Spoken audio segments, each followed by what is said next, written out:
ಕೊಡಗು ಜಿಲ್ಲೆ ಹಾಗೂ ಕೇರಳ ರಾಜ್ಯವನ್ನು ಸಂಪರ್ಕಿಸುವ ಅಂತಾರಾಷ್ಟ್ರೀಯ ಹೆದ್ದಾರಿ ವಿರಾಜಪೇಟೆಯ ಅರ್ಜಿ ಗ್ರಾಮದ ಸಮೀಪ ಶನಿವಾರ ತಡರಾತ್ರಿ ನಡೆದ ಸರಣಿ ಅಪಘಾತದಲ್ಲಿ 4 ವಾಹನಗಳು ಜಖಂಗೊಂಡಿದ್ದು, ಒಂದೇ ಸ್ಥಳದಲ್ಲಿ ನಡೆದ ಈ ಅಪಘಾತದ ದೃಶ್ಯ ಸಿಸಿ ಕ್ಯಾಮೆರಾದಲ್ಲಿ ದಾಖಲಾಗಿದ್ದು ಬೆಚ್ಚಿ ಬೀಳಿಸುವಂತಿದೆ. ಇಲ್ಲಿನ ಮಲಬಾರ್ ರಸ್ತೆಯ ಕೊರಗಜ್ಜ ದೇವಾಲಯ ಸಮೀಪದ ತಿರುವಿನಲ್ಲಿ ರಾತ್ರಿ 11:30 ಸಮಯದಲ್ಲಿ ಕಾರೊಂದು ವೇಗವಾಗಿ ಬಂದು ರಸ್ತೆ ಬದಿಯಲ್ಲಿರುವ ಮರಕ್ಕೆ ಅಪ್ಪಳಿಸಿದೆ. ಈ ಕಾರ್ನ ಹಿಂದೆಯೇ ಬಂದ ಮತ್ತೊಂದು ವಾಹನದಲ್ಲಿದ್ದವರು ಹಾಗೂ ಸ್ಥಳೀಯರ ನೆರವಿನಿಂದ ಅಪಘಾತದಲ್ಲಿ ಗಾಯಗೊಂಡವರನ್ನು ರಕ್ಷಿಸಲಾಗಿದೆ.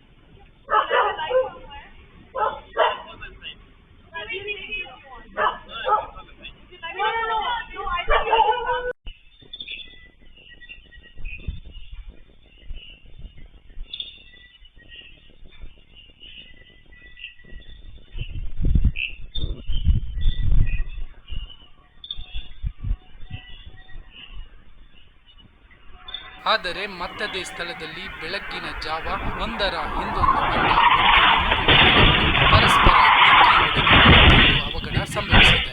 ಇನ್ನು ಒಂದೇ ದಿನದಲ್ಲಿ ನಡೆದ ಈ ಅಪಘಾತದ ದೃಶ್ಯ ಸಿಸಿ ಕ್ಯಾಮೆರಾದಲ್ಲಿ ಸೆರೆಯಾಗಿದ್ದು, ಮೇಲ್ನೋಟಕ್ಕೆ ಯಾವುದೇ ವಾಹನ, ಪ್ರಾಣಿ ಅಥವಾ ವಸ್ತು ಅಡ್ಡ ಬಂದಿರುವುದು ಕಾಣುತ್ತಿಲ್ಲ. ಸ್ಥಳೀಯರ ಹೇಳಿಕೆಯ ಪ್ರಕಾರ ರಸ್ತೆಯ ತಿರುವಿನಲ್ಲಿ ಎಚ್ಚರಿಕೆಯ ಬೋರ್ಡ್ ಅಳವಡಿಸದಿರುವುದೇ ಅಪಘಾತವಾಗಲು ಕಾರಣ ಎನ್ನಲಾಗುತ್ತಿದೆಯಾದರೂ ಇದೇ ಮೊದಲ ಬಾರಿಗೆ ಒಂದೇ ರಾತ್ರಿಯಲ್ಲಿ ಸರಣಿ ಅಪಘಾತವಾಗಿ 4 ವಾಹನಗಳು ಜಖಂಗೊಂಡಿರುವುದು ಸ್ಥಳೀಯರ ಆತಂಕಕ್ಕೆ ಕಾರಣವಾಗಿದೆ.